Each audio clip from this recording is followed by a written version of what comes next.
সম্মানিত মুসল্লিবৃন্দ, রব্বুল আলমিনের দরবারে শুকরিয়া যে আল্লাহ তাআলা আপনাকে আমাকে আবারও এই তার প্রিয় ঘর মসজিদে এসে বসার সুযোগ দিয়েছেন।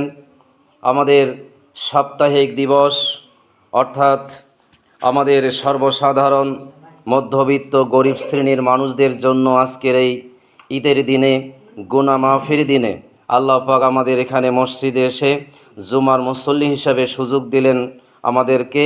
এই জন্য আমরা শুকরিয়া আদায় করি, সকলে বলি আলহামদুলিল্লাহ। আমাদের প্রিয় নবীজি মুহাম্মদ সাল্লাল্লাহু আলাইহি ওয়াসাল্লাম যার প্রতি দরুদ পেশ করাটা আমাদের জন্য ওয়াজিব, না হলে আল্লাহ পাক আপনার আমার কোনো কিছুই কবুল করবেন না। এই জন্য আমরা সবাই প্রিয় নবীজির শানে দরুদ পেশ করি, সকলে বলি সাল্লাল্লাহু আলাইহি ওয়াসাল্লাম। প্রিয় মুসল্লিবৃন্দ, কোরআনুল কারীম থেকে ছোট্ট একটি আয়াত তেলাওয়াত করেছি। এর উপরে সংক্ষিপ্ত কিছু কথা আমরা বলবো, শুনবো এবং এর উপরে আমল করারও চেষ্টা করব ইনশাআল্লাহ। আল্লাহ পাক আমাদের সবাইকে তৌফিক এনায়েত করুক, ওমা তৌফিকি ইল্লা বিল্লাহ। প্রিয় মুসল্লিবৃন্দ, আমাদের এই সমাজ ব্যবস্থায় এখন পর্যন্ত মানুষ দুনিয়ার প্রতি বেশি লোভী হয়ে আছে। এখন পর্যন্ত মানুষ তার অর্জিত যে ধন সম্পদ রয়েছে, সন্তান সন্ততি রয়েছে, বাড়ি অফিস আদালত রয়েছে, এর উপরে মানুষ কেন জানি এখনও বেশি আকৃষ্ট। অথচ আল্লাহ এবং নবীজি বলেন, মানুষ যেন দুনিয়াকে এতটাই আপন করে না নেয় এবং আখেরাতকে যেন ভুলে না যায়, বরং আখেরাতকে কেন্দ্র করে দুনিয়ায় যতটুকুন আল্লাহ তাআলা অবকাশ দিবেন, সুযোগ দিবেন, এতটুকু সময় আপনাকে দুনিয়ার কাজের মাধ্যমেই আপনাকে আল্লাহ তাআলার রাসূলের সকল ইসলামিক কালচার হুকুম আহকামগুলো মেনে চলতে হবে। এবং দুনিয়া মানেই আপনার কোনো কিছুই নেই। দুনিয়া মানে হচ্ছে আল্লাহ তাআলা আপনাকে কিছুটা সময়ের জন্য এই বিশাল পৃথিবীতে প্রেরণ করেছেন। আপনি কিছুদিন এখানে আপনার নিজের ব্যক্তিগত, পারিবারিক, সামাজিক কিছু রাষ্ট্রীয় জীবন অতিবাহিত করে যখন আল্লাহ তাআলা মনে করবেন আপনাকে আর এই দুনিয়াতে রাখার কোনো সুযোগ নেই, অথবা আল্লাহ তাআলা চাচ্ছেন না আর আপনি দুনিয়াতে থাকেন, আল্লাহ তাআলা সুযোগ পাইলেই যে কোনো সময় আপনাকে আমাকে তার কাছে টেনে নিতে পারেন। কিন্তু আপনি আমি কখন চলে যাব এটা পৃথিবীর কোনো মানুষ জানে না। আল্লাহ রাব্বুল আলামিন আপনাকে আমাকে যে কোনো সময় কল করতে পারেন, আমরা চলে যাব। কিন্তু রাসূল সাল্লাল্লাহু আলাইহি ওয়াসাল্লাম বলেছেন যে একজন মানুষকে মৃত্যুর আগেই মৃত্যুবরণ করা উচিত। তার মানে মৃত্যু কখন হবে সে যেহেতু জানে না, আমাকে এই মুহূর্তে যেহেতু মারা যেতে পারি, এই জন্য আমাকে প্রত্যেকটা টাইমে মুহূর্তে যেন আল্লাহ তাআলার কাজে কর্মের মাধ্যমে আমি আমার দুনিয়ার শেষ সময়টুকুন ব্যয় করতে পারি। যেমন রাসূল সাল্লাল্লাহু আলাইহি ওয়াসাল্লামের এক হাদিসে পাওয়া গিয়েছে, রাসূল ইসলামকে প্রশ্ন করা হলো, আপনি রোজা পালন করেন কেন, বেশি বেশি রোজা থাকেন কেন? তার আলোচনায় পাওয়া গিয়েছে রাসূল বলেছেন যে আমার আমলগুলো যেদিন পৌঁছানো হবে, আজকে আমার আমল পৌঁছানো হবে, মানুষের আমল পৌঁছানো হবে, এই আমল পৌঁছানোর সময় এটা যেন প্রমাণিত হয় যে আমি একজন রোজাদার অবস্থায় যেন আমার আমলগুলো আল্লাহ তাআলার কাছে পৌঁছে যায়। এটা রাসূল সাল্লামের আমল পৌঁছানো বড় উদ্দেশ্য নয়। উদ্দেশ্য হচ্ছে রাসূল আপনাকে আমাকে জানাই দিচ্ছেন যে আপনার আমলগুলো যেন সঠিকভাবে সুন্দর পরিবেশে আমল ওয়ালা অবস্থায় পৌঁছে যায়। প্রত্যেক বৃহস্পতিবার রোজা পালন করার পেছনে কারণ ছিল যে প্রত্যেক বৃহস্পতিবারেও কিন্তু বাৎসরিক যেমন পৌঁছে, মানুষের সাপ্তাহিক আমলনামাগুলোও আল্লাহ রাব্বুল আলামিনের কাছে পৌঁছানো হয়। এই জন্য বৃহস্পতিবার তিনি রোজা পালন করতেন, বুঝাই দিতেন যে আজকের এই সংবাদগুলো ফেরেশতা যে আমার জীবনের সংবাদ আল্লাহর কাছে পৌঁছায় দেবেন, এটা যেন আমার রোজাদার অবস্থায় আমি থাকতে পারি। কারণ আল্লাহ তাআলা রোজাদারকে বেশি পছন্দ করেন, রোজাদারদেরকে বেশি পুরস্কৃত করবেন, রোজাদারদেরকে আল্লাহ তাআলা বেশি আপন মনে করেন। প্রিয় মুসলিমবৃন্দ, আমি যেটা বলতে চাই সেটা হলো আমলের মধ্যে থাকতে হবে। আপনি ব্যবসায় থাকেন, ব্যবসা যেন আপনাকে আল্লাহর কোনো ইবাদত পালনে বঞ্চিত না রাখে। আপনি চাকরিতে থাকেন, চাকরি যেন আপনার ইবাদত পালনে কোনো পিছিয়ে না রাখতে পারে।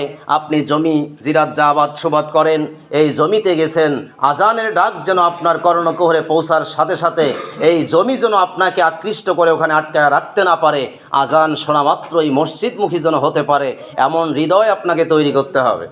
আপনি যেখানেই থাকেন না কেন দুনিয়ায় কাজ করবেন, এটা তখন ইবাদতে পরিণত হবে যদি আপনি আল্লাহর হুকুম হাকাম অনুযায়ী বাকি জীবন এই দুনিয়ার জীবনটা অতিবাহিত করতে পারেন।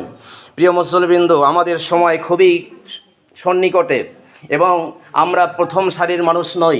আমাদের আগে অসংখ্য নবী রাসূল বিদায় নিয়েছেন। আমাদের শেষ জামানার শেষ নবী, শেষ পয়গম্বর, নবীদের নবী, রাসূলদের রাসূল, প্রিয় রাসূল মুহাম্মদ সাল্লাল্লাহু আলাইহি সাল্লাম, আর কোনো নবী রাসূল আসবেন না, আর কোনো ওহী নাজিল হবে না, আর কোনো কিতাব নাজিল হবে না। এটাই শেষ কাল, এটাই শেষ মুহূর্ত, এটাই কিয়ামতের পূর্ব মুহূর্ত। আমাদের কিয়ামত খুব সন্নিকটে, আমাদের জীবন খুব সন্নিকটে, আখেরাত খুব কাছাকাছি। কারণ আমাদের জীবনের সূচনা হয়েছে যে অনেক আগেই জিনরা বিদায় নিয়েছেন। তারপর আদম আলাইহিস সালাম পৃথিবীতে আসলেন। আদম আলাইহিস সালাম থেকে শুরু করে নিয়ে অসংখ্য নবী রাসূল, অসংখ্য লোকজন অলরেডি দুনিয়া ছেড়ে বিদায় নিয়েছেন। আমরা হলাম শেষকালের উম্মত, রাসূলের শেষ নবীর শেষ উম্মত। আমরাই হলাম আখেরাতের খুব কাছাকাছি, আমরা হইলাম কবরের খুব কাছাকাছি। এজন্য আপনাকে আমাকে বেশি সতর্ক থাকতে হবে, বেশি আমলওয়ালা হতে হবে, বেশি আমাদেরকে জান্নাতমুখী হতে হবে। আর রাসূলুল্লাহর যে সম্মান আল্লাহ তাআলা দিয়েছেন এহকালে পরকালে, কিন্তু আপনি আমি এমন কিছু আচরণ করব না দুনিয়াতে যার কারণে রাসূলুল্লাহকে আসলে ওইভাবে আমরা প্রমাণ করতে না পারি যে একজন শ্রেষ্ঠ নবীর উম্মত হওয়ার পরেও আমরা এরকম শ্রেষ্ঠ হতে পারলাম না। আমাদের সমাজে একজন হেড শিক্ষক, প্রিন্সিপাল অথবা শিক্ষিত লোক, ধনাঢ্য ব্যবসায়ী অথবা এলাকায় যথেষ্ট তার পপুলারিটি আছে, তাকে মানুষ সবাই সম্মান করে, মহব্বত করে। এমন তার সন্তান যখন অন্যায় অপথে বিপথে চলতে চায় তখন কিন্তু তিনি অনেকটা মুচড়ে পড়েন, সমাজের চোখে কিন্তু মুখ দেখাতে লজ্জাবোধ করেন। অনেক লোকেরাও বলে, বাবা তুমি এসব কাজ করছো, তোমার বাবা কীরকম তুমি জানো না, তার স্ট্যাটাসটা বোঝো না, তার সামাজিক স্ট্যাটাসটা তুমি একটু উপলব্ধি করবা না। তার মানে হলো শ্রেষ্ঠ মানুষদের আলেম, আমার ছেলে যদি অন্যায় পথে চায় আমি দোয়া করি, আপনারা দোয়া করবেন আল্লাহ যেন তাকে ভালো পথে পরিচালিত করেন।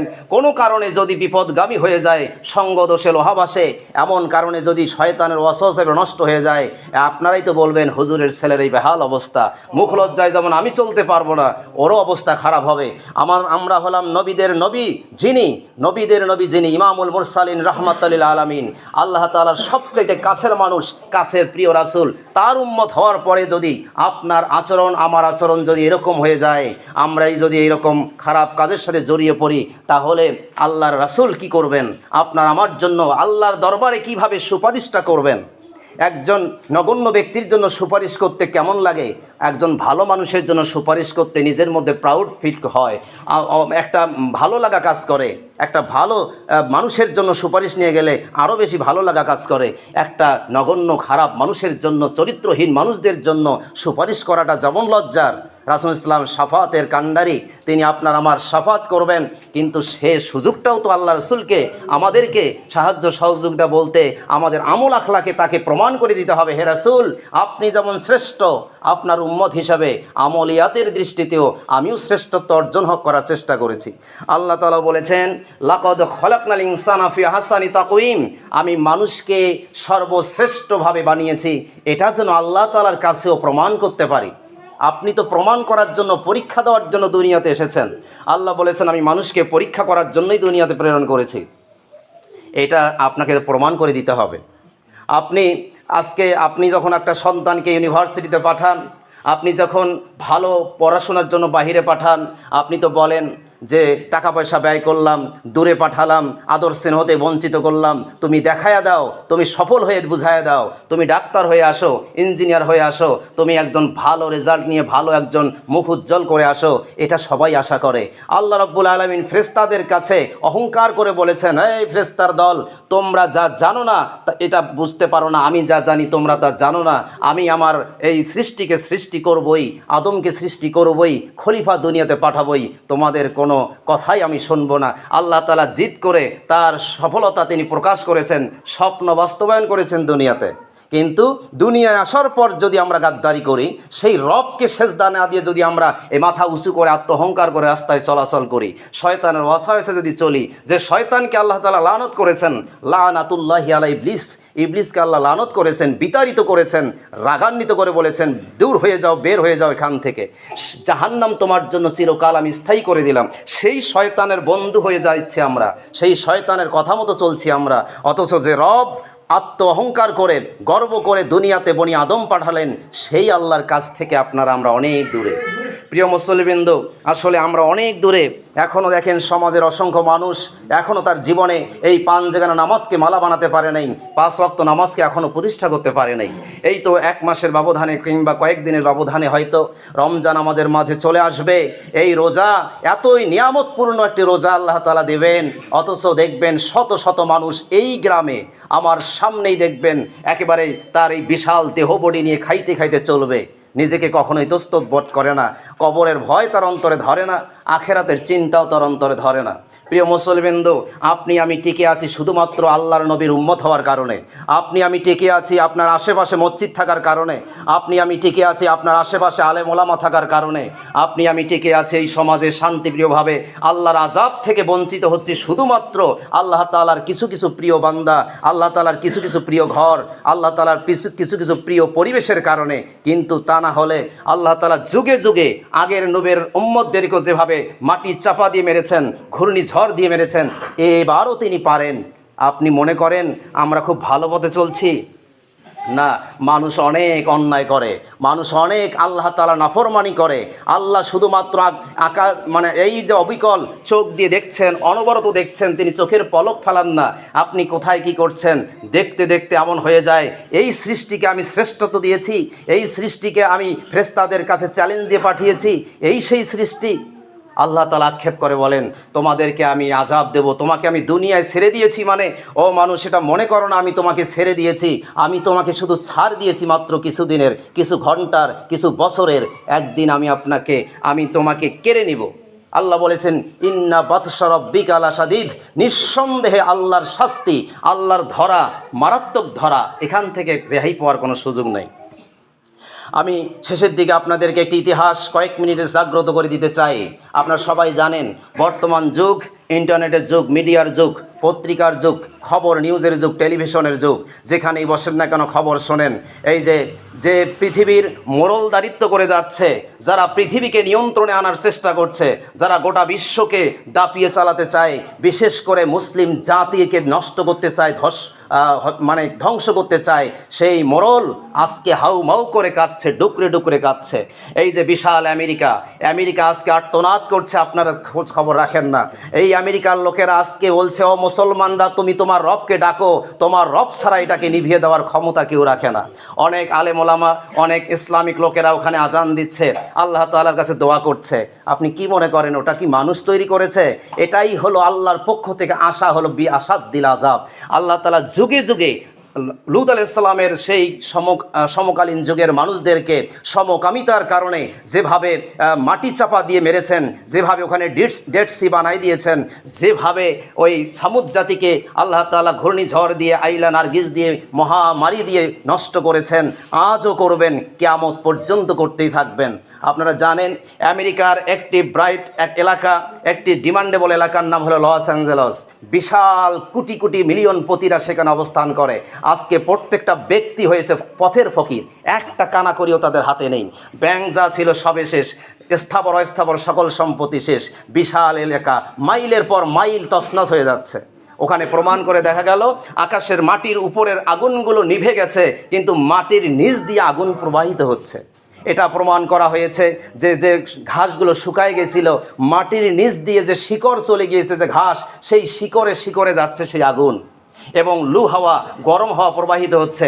রাসূল ইসলাম বলেছেন কিয়ামতের আগে মানুষরা যখন নির্যাতন করবে, নিপীড়ন করবে, জুলুমের পরিমাণ বেড়ে যাবে, নাচ গান বেড়ে যাবে, সুদ ঘুষ বেড়ে যাবে, নারী হরণ বেড়ে যাবে, ইফটিজিং জেনা ব্যভিচার বেড়ে যাবে, এবং বিশেষ করে ড্যান্স এবং মদ্যপান এবং এই পার্টিগুলো যখন বেড়ে যাবে, মদ্যপানের আসর যখন বেড়ে যাবে, আমি আল্লাহ তাআলা আকাশ থেকে বারবার তাদেরকে আমি শাস্তির ব্যবস্থা করব, তাদেরকে ভূমিকম্প দেব, তাদেরকে আমি লু হাওয়া প্রবাহিত করব, আগুনের কিসের বাতাস প্রবাহিত করব, ঘূর্ণিঝড় দেব, এগুলো আল্লাহ এবং আল্লাহ রসুল বলে দিয়েছেন। আজকে কোরআনুল হাদিসের প্রত্যেকটা কথাগুলোই প্রমাণিত হচ্ছে, শুধু আমরা পিছিয়ে আছি, আমরা ইবাদত থেকে বঞ্চিত আছি। প্রিয় মুসলিমবৃন্দ, আমি দেখেছি সেখানে আবরাহা বাহিনীকে যেভাবে আল্লাহ তাআলা কঙ্কর নিক্ষেপ করে ঝাঁকে ঝাঁকে পাখি প্রেরণ করে ওই আবরাহা বাহিনীকে ধ্বংস করেছিলেন সেই আরব ভূখণ্ডে কাবা ধ্বংস করে আসার জন্য। আমরা দেখলাম, মিডিয়াতে দেখলাম যে আকাশের চিলগুলো, শকুনগুলো ওইখানে লস অ্যাঞ্জেলেস থেকে আগুন জ্বলছে, কাঠের মধ্যে আগুন জ্বলছে, ওই শকুন, ওই চিল ওই আগুনওয়ালা কাঠকে এক পাশে এই পা দিয়ে ধরে অন্য এলাকায় গিয়ে ফেলাই দিয়ে সেই এলাকাকে ধ্বংস করছে। এর নাম হচ্ছে আকাশ থেকে দেওয়া আল্লাহ তাআলার শাস্তি। পাখিগুলোকে আল্লাহ নির্দেশ দিচ্ছেন, পাখিরা পর্যন্ত কাজ করছে। যেভাবে ওই আবাবিল, যে তয়রান আবাবিলের কথা আমরা শুনি, আলাম তরা কাইফা ফাআলা রাব্বুকা বিআসহাবিল ফিল, যেভাবে হস্তি বাহিনীকে ধ্বংস করা হয়েছে। বর্তমান যুগের হস্তি বাহিনী হচ্ছে আমেরিকা, বর্তমান যুগের এই হাতি হচ্ছে আমেরিকা। মোড়লদারিত্ব করতে চায়, এক নিমিষেই 60টা দিন লাগে নাই, 7 দিনেও পৃথিবীর বিখ্যাত দমকল বাহিনী, ওই ফায়ার সার্ভিসরা আগুন নিভাতে পারছে না। এটা কিসের ইঙ্গিত? এটাই হচ্ছে কিয়ামতের ইঙ্গিত। প্রিয় মুসলমান, আসলে আমাদেরকে হুঁশ ফেরাতে হবে, যে কোনো সময় আমরা অ্যাটাক হতে পারি। কিছুদিন আগে বিশাল মহামারী গিয়েছে, তখন কিন্তু মসজিদ ভরে গিয়েছিল। এই মসজিদ বারান্দা জায়গা দিতে পারে নাই, মাঠে পর্যন্ত মুসল্লি এসেছিল। রাতের বেলা সবাই দৌড়াদৌড়ি করে এসে তাহাজ্জুদের নামাজে পর্যন্ত দাঁড়িয়ে গিয়েছিল। যে কোনো দিন এক ওয়াক্ত নামাজ পড়ে নাই, সেই মহামারী আসলেই সতর্ক হয়ে যান, আবার যখন চলে যায় আবার বিপদগামী হয়ে যান। প্রিয় মুসলমান, এই জন্য ওই পার্শ্ববর্তী দেশ, ওই আমেরিকার কথা চিন্তা করে একবার নিজেকে পরিবর্তন করার চেষ্টা করেন। আল্লাহ যদি একবার ধরেন, পৃথিবীর কোনো শক্তি নাই সেখান থেকে বেঁচে ফিরে আসার মতো। এই জন্য আমরা অবশ্যই আল্লাহ তাআলার পথে চলব। এবং আল্লাহ রাব্বুল আলামিন বলেছেন, হে মুমিনেরা শোনো, তোমরা কি করো, ইন্নাল্লাযীনা ইউহিব্বুনা আন তাসিআল ফাহিশাতা ফিল্লাযীনা আমানু লাহুম আযাবুন আলীমুন ফিদ দুনিয়া ওয়াল আখিরা।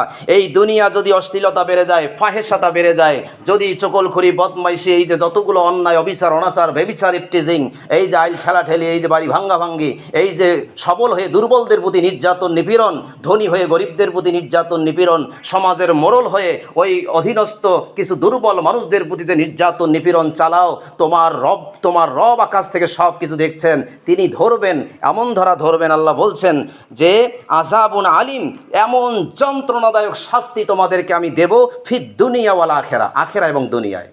তাই আসুন আমরা সবাই আল্লাহর কাছে তওবা করে ফিরে আসি। 5 ওয়াক্ত নামাজ আগামী দিনে রমজানগুলো যেন রাখতে পারি, এখন থেকে প্রস্তুতি গ্রহণ করুন।